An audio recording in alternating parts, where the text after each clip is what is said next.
दोस्तों, आप इंडिया ही नहीं दुनिया के किसी भी हिस्से में चले जाएं, पीने का साफ पानी भले ही ना मिले, कोक या पेप्सी आपको जरूर मिल जाएगा।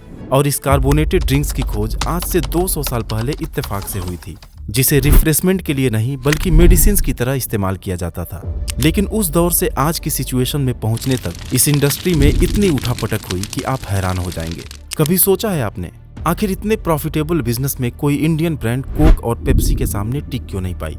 पार्ले जैसे फेमस इंडियन ब्रांड्स के गोल्ड स्पॉट, लिम्का और थम्स अप जैसे बेहतरीन प्रोडक्ट्स ने अमेरिकन ब्रांड्स की नींद उड़ा दी थी। लेकिन फिर ऐसा क्या हुआ कि आज इनके बॉटल पर भी कोका कोला का नाम लिखा होता है?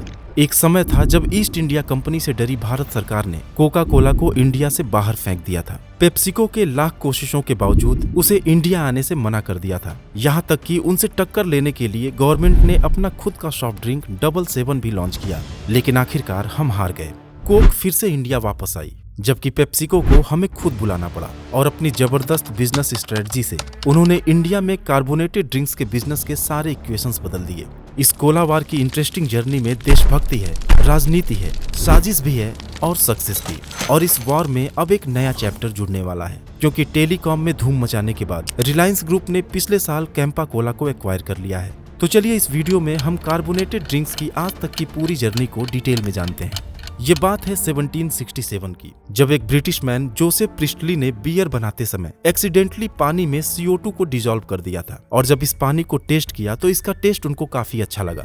दरअसल कार्बन डाइऑक्साइड को जब हाई प्रेशर पर पानी में डिसॉल्व किया जाता है तो एक फिज बनता है, और जैसे ही हम प्रेशर हटाते हैं तो उसमें बबल बनने लगता है, और इसी को हम सोडा वाटर बोलते हैं। इस सोडा वाटर का हेल्थ बेनिफिट्स बताकर कुछ लोगों ने इसे मार्केट में बेचना शुरू कर दिया, जिसके लिए मेडिकल स्टोर्स और हॉस्पिटल्स में सोडा मशीन्स इंस्टॉल की जाने लगी। लेकिन अगले कई दशक तक प्लेन सोडा वाटर से कहानी आगे नहीं बढ़ी। फिर दौर आया 1880s का, जब अमेरिका के सिविल वॉर में घायल सोल्जर्स दर्द को बर्दाश्त करने के लिए मॉर्फिन के एडिक्ट होते जा रहे थे। इस लत को छुड़ाने के लिए डॉक्टर जॉन पेम्बर्टन नाम के एक फार्मासिस्ट ने सोडा वाटर के साथ एक्सपेरिमेंट करना शुरू किया, ताकि मॉर्फिन का कोई अल्टरनेट मिल जाए। और कुछ ही दिनों में उन्हें एक टेस्टी कार्बोनेटेड ड्रिंक बनाने में सफलता मिली, जिसे उन्होंने नाम दिया कोका कोला। और यहीं से शुरुआत हुई कार्बोनेटेड सॉफ्ट ड्रिंक के एक नई कैटेगरी कोला की। और इसके लगभग एक दशक बाद 1893 में अमेरिका के कॉलेब ब्रैडम ने पेप्सी की शुरुआत की। तो दोस्तों, ऐसे शुरू हुई अमेरिका में कोला की कहानी। लेकिन अब वापस लौटते हैं अपने देश इंडिया। साल था 1837, जब कोक और पेप्सी की अभी शुरुआत भी नहीं हुई थी। मुंबई के एक केमिस्ट ने रोजर्स के नाम से क्लब सोडा बेचना शुरू किया, जिसकी डिमांड क्लब, होटल और बार्स में तेजी से बढ़ने लगी। जिसे देखकर कई पारसी बिजनेसमैन ने सोचा कि क्यों न इस सोडा ड्रिंक को आम लोगों तक भी पहुंचाया जाए, और अलग अलग फ्लेवर्स के साथ वो भी इस बिजनेस में एंटर कर गए। पालोनजी सोडा, अर्देशीर्स और ड्यूक सोडा जैसे कई लोकल प्लेयर्स भी मार्केट में आ गए, जिनकी पहुंच सिर्फ शहरों तक ही सीमित थी। लेकिन गांव देहात में भी बंटा या गोली सोडा खूब पॉपुलर होने लगा। लेकिन तब तक ईस्ट इंडिया कंपनी हमें अपना गुलाम बना चुकी थी, इसलिए इस इंडस्ट्री में कोई खास ग्रोथ नहीं हुआ। समय बीतता गया और फिर साल आया 1947, जब देश आजाद हुआ और शुरुआत हुई इंडियन सॉफ्ट ड्रिंक मार्केट को कैप्चर करने की लड़ाई, जिस पर सबसे पहली नजर थी कोका कोला और पेप्सी की। लेकिन उससे भी पहले अपने देश की पार्ले कंपनी ने साल 1949 में ग्लूको कोला के नाम से अपना सॉफ्ट ड्रिंक मार्केट में उतार दिया। लेकिन पेप्सी ने कोला नाम पर ऑब्जेक्शन किया, क्योंकि उसने इंडिया में कोला का ट्रेडमार्क पहले ही ले रखा था। फिर पार्ले ने जब नाम बदलकर पार्ले कोला किया, तब भी पेप्सी इस नाम पर एग्री नहीं हुआ। इसलिए 2 साल की कानूनी लड़ाई से तंग आकर पार्ले ने इसका प्रोडक्शन ही बंद कर दिया। एक तरफ जहां पेप्सी कानूनी लड़ाई में पड़ा था, उसी बीच कोका कोला इंडिया आकर दिल्ली में अपना पहला बॉटलिंग प्लांट स्टैब्लिश कर लिया। और उसके कुछ ही दिनों बाद पेप्सी भी इंडिया आ गई। अब उनके सामने कोई भी कॉम्पिटिटर नहीं था। लेकिन पार्ले ने 1952 में फिर से कमबैक किया और कोला फ्लेवर में नहीं बल्कि एक orange flavour drink gold spot को मार्केट में लॉन्च कर दिया, जिसे लोगों ने काफी पसंद किया। खासकर बच्चे इसके फैन हो गए। ईस्ट इंडिया कंपनी से आजादी के बाद इंडियन गवर्नमेंट बाहर की कंपनी से काफी डरी हुई थी। वो लोकल कंपनीज और लोकल प्रोडक्शन को फेवर करके एक सोशलिस्ट इकोनॉमी बनाना चाहती थी।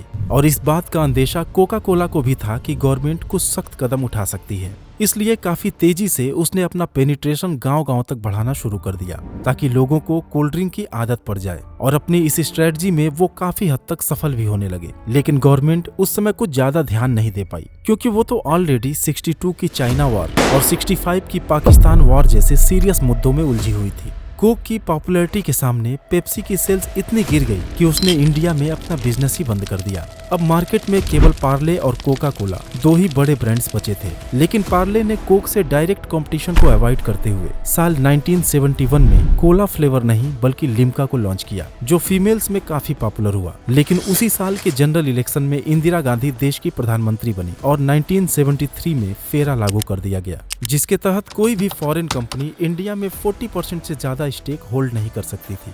अभी गवर्नमेंट और कोक के बीच बातचीत का दौर चल ही रहा था। उसी दौरान 1975 में देश में इमरजेंसी लगा दी गई और जब 2 साल बाद फिर से चुनाव हुए तो जनता पार्टी की सरकार बनी। मोरारजी देसाई प्रधानमंत्री और George Fernandez minister of industry बनाए गए, जो कोक और पेप्सी जैसी फॉरेन कंपनीज के सख्त खिलाफ थे।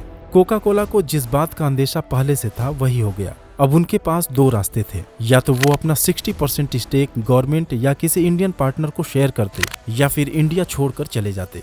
और दोस्तों, आप भी अगर किसी कंपनी के स्टेक में निवेश करना चाहते हैं तो जरूरत होगी एक डीमैट अकाउंट की, जो आमतौर पर हम ऐसे ब्रोकर के साथ ओपन करना पसंद करेंगे जहां पर अकाउंट ओपनिंग बिल्कुल फ्री होता है। बट इस केस में हम अपने इन्वेस्टमेंट या फिर ट्रेड्स पर बहुत सारा ब्रोकरेज पे कर रहे होंगे। लेकिन अगर हम M stock by Mirae asset के साथ अपना डीमैट अकाउंट ओपन करते हैं तो delivery, intraday, future and option, mutual funds और आईपीओ जैसे सभी सेगमेंट के अंदर जीरो ब्रोकरेज का फायदा उठा सकते हैं। और इस zero brokerage for life across all products का फायदा मिलता है सिर्फ 999 के प्लान में। और इसके अलावा एडिशनल 999 का पेमेंट करके आप लाइफ टाइम एएमसी चार्जेस से भी छुटकारा पा सकते हैं। एम स्टॉक के साथ आपको one of the lowest daily interest rates यानी सिर्फ 6.99% पर मार्जिन ट्रेडिंग फैसिलिटी भी मिलती है। साथ ही 1 click order execution, 1 click order placement और वॉइस सर्च से अपने फेवरेट स्टॉक को खोजने जैसे कई और बेहतरीन फीचर्स तो यहाँ आपको मिल ही जाते हैं। मिराई एसेट 25 ईयर्स ओल्ड एक फाइनेंस कंपनी है जो 16 कंट्रीज में अपनी बेहतरीन सर्विसेज के लिए जानी जाती है और एम स्टॉक पर 40 करोड़ से भी ज्यादा ट्रेड्स, 1100 करोड़ का एमटीएफ बुक और 8.5 लाख से ज्यादा यूजर्स इसके रिलायबिलिटी को दिखाते हैं। तो फिर देर किस बात की, एम स्टॉक के साथ अभी अपना डीमैट अकाउंट ओपन करिए और अपने ट्रेडिंग एंड इन्वेस्टमेंट जर्नी की शुरुआत करिए। अधिक जानकारी आपको डिस्क्रिप्शन में दिए लिंक से मिल जाएगा। चलिए कहानी पर वापस लौटते हैं। फेरा लागू होने के बाद कोका कोला अपनी कंपनी में किसी को पार्टनर बनाने की बजाय साल 1977 में अपने 22 बॉटलिंग प्लांट्स बंद करके और 10,000 लोगों को बेरोजगार करके इंडिया से वापस चली गई। क्योंकि अगर वो किसी के साथ पार्टनरशिप करते तो अपने ट्रेड सीक्रेट्स, अपने प्रोडक्शन प्लान्स और अपने फार्मूला के सीक्रेट्स उन्हें देने पड़ते। और दोस्तों, आपको पता है आज लगभग 150 साल के बाद भी कोक और पेप्सी का फार्मूला इंडस्ट्री का टॉप सीक्रेट है। यहाँ तक कि उनके एम्प्लॉइज को भी पता नहीं होता कि उसमें कौन कौन से इंग्रेडिएंट्स मिलाए जाते हैं। गवर्नमेंट के इस डिसीजन से पार्ले और लोकल प्लेयर्स काफी खुश थे, क्योंकि कोक ने लोगों को जो कोल्ड ड्रिंक की लत लगाई थी उसका ऑप्शन अब सिर्फ लोकल ब्रांड्स ही बचे थे। अब पार्ले तेजी से अपना फुटप्रिंट बढ़ाने में लग गया और गोल्ड स्पॉट, लिम्का के अलावा माजा को भी मार्केट में लॉन्च कर दिया। लेकिन दोस्तों, अभी तो कहानी यहाँ से शुरू हुई है। कोक और पेप्सी के जाने के बाद जो 10,000 लोग बेरोजगार हुए थे वो जॉर्ज फर्नांडीज के घर के सामने प्रोटेस्ट करने लगे और कोला फ्लेवर मार्केट में मौजूद नहीं होने से पाकिस्तान से स्मगल्ड कोक इंडिया में 3 गुने दाम पर बिकने लगा। इसका रास्ता निकालने के लिए गवर्नमेंट ने खुद ही कोल्ड ड्रिंक बनाना शुरू किया और मार्केट में 777 के नाम से लॉन्च कर दिया। लेकिन इसका टेस्ट कोक से बिल्कुल अलग था, इसलिए लोगों ने इसे पसंद ही नहीं किया और इस मौके का फायदा उठाया पार्ले ने। उसने कोक से मिलते जुलते टेस्ट में थम्स अप को मार्केट में उतार दिया, जो तुरंत हिट हो गई। लेकिन पार्ले की चुनौतियां कम होने वाली नहीं थी। दरअसल कोका कोला के एग्जिट से पहले जिस कंपनी से वो बॉटलिंग करवाते थे उसका नाम था प्योर ड्रिंक्स, जिनकी मशीनरी और सारे वर्कर्स खाली हो गए थे। उन्होंने कोका कोला की जगह लेने के लिए अपनी खुद की एक कोल्ड ड्रिंक मार्केट में लॉन्च कर दी, जिसका नाम था कैंपा कोला। और इसके 3 फ्लेवर्स कोला, ऑरेंज और लेमन पार्ले के थम्स अप, गोल्ड स्पॉट और लिम्का को कड़ी टक्कर देने लगे। रही बात 777 की, तो इंदिरा गांधी फिर जब 1980 में सत्ता में वापस आई तो उन्होंने तुरंत इसका प्रोडक्शन बंद करा दिया, क्योंकि उनके 77 के डिफीट को सेलिब्रेट करने के लिए ही इसका नाम 777 रखा गया था। अब मार्केट में सिर्फ 2 कॉम्पिटिटर बचे थे, पार्ले और कैंपा कोला। सलमान खान जैसे बड़े बड़े सेलिब्रिटीज कैंपा कोला का ऐड कर रहे थे और अपने देश की ही 2 कंपनियां आगे बढ़ रही थी।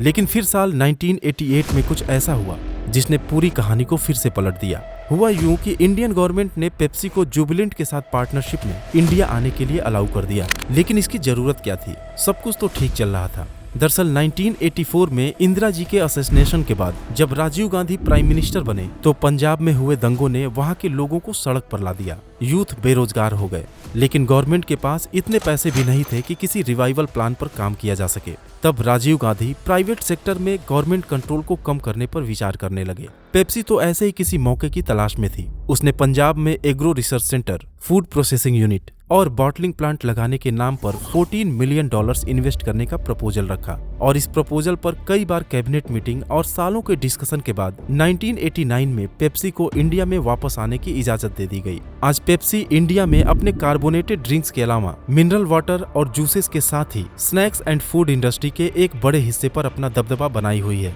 उधर कोका कोला भी पेप्सी के इंडिया में एंट्री पर नजर बनाई हुई थी और खुद मौके की तलाश में थी, और वो मौका उन्हें मिला 1991 में, जब देश एक इकोनॉमिक क्राइसिस के दौर से गुजर रहा था और बैंकरप्सी से बचने के लिए गवर्नमेंट को विदेशी कंपनीज के लिए इंडियन मार्केट ओपन करना पड़ा। कोका कोला इंडिया में इतना पैसा लगाने को तैयार था कि गवर्नमेंट ने तुरंत उन्हें हरी झंडी दे दी, और जब 16 साल बाद फिर से कोक की इंडिया में वापसी हुई तो Parle clear cut market leader था, जिसके थम्स अप ने 70% मार्केट पर कब्जा किया हुआ था। उसके 62 बॉटलिंग प्लांट्स और तगड़े डिस्ट्रीब्यूशन नेटवर्क के सामने कोका कोला को बहुत काम करने की जरूरत थी, लेकिन कोक की बिजनेस स्ट्रेटजी के सामने पार्ले बहुत ही छोटा प्लेयर था। उसने ऐसा दांव चला कि पार्ले की सबसे बड़ी स्ट्रेंथ उनकी बॉटलिंग प्लांट्स ही उनकी सबसे बड़ी कमजोरी बन गई। दरअसल पार्ले के 62 बॉटलिंग प्लांट्स में केवल 4 ही उनके खुद के थे और बाकी के 58 कॉन्ट्रैक्ट पर थे। कोक ने उन कॉन्ट्रैक्ट बॉटलर्स से अप्रोच किया और पार्ले से बेहतर ऑफर देकर ज्यादातर बॉटलर्स को अपने साथ मिला लिया। देखते ही देखते पार्ले के डिमांड और सप्लाई का पूरा बैलेंस ही बिगड़ गया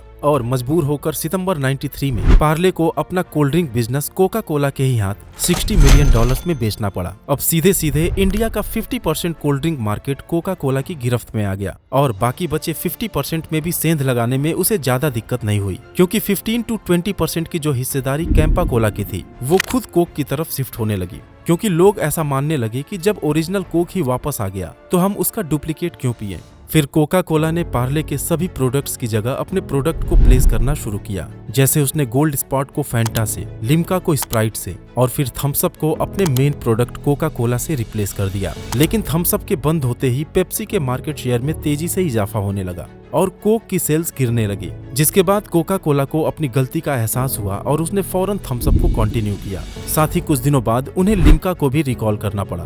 दोस्तों, कोल्ड ड्रिंक्स के बिजनेस में प्रॉफिट मार्जिन काफी ज्यादा है। आखिर इसमें होता ही क्या है? Carbonated water, lots of sugar और कुछ सीक्रेट नेचुरल फ्लेवर्स। लेकिन इंडिया के लोग आज भी पेप्सी या कोक से ज्यादा इंडियन इंग्रेडिएंट से इंडिया में ही बनी थम्स अप को पसंद करते हैं, जिससे कोका कोला 50% मार्केट शेयर के साथ आज इंडिया की टॉप सॉफ्ट ड्रिंक ब्रांड है। और इसी पोटेंशियल को अब समझा है रिलायंस ग्रुप के मालिक मुकेश अंबानी ने, जिन्होंने 2023 में लगभग बंद हो चुके कैंपा कोला ब्रांड को प्योर ड्रिंक से 22 करोड़ में एक्वायर किया है। आपको क्या लगता है कि जियो की तरह इस इंडस्ट्री में भी कुछ तूफानी होने वाला है? कमेंट करके बताइएगा। Investments in securities markets are subject to market risks. Read all the related documents carefully before investing. Thanks for watching.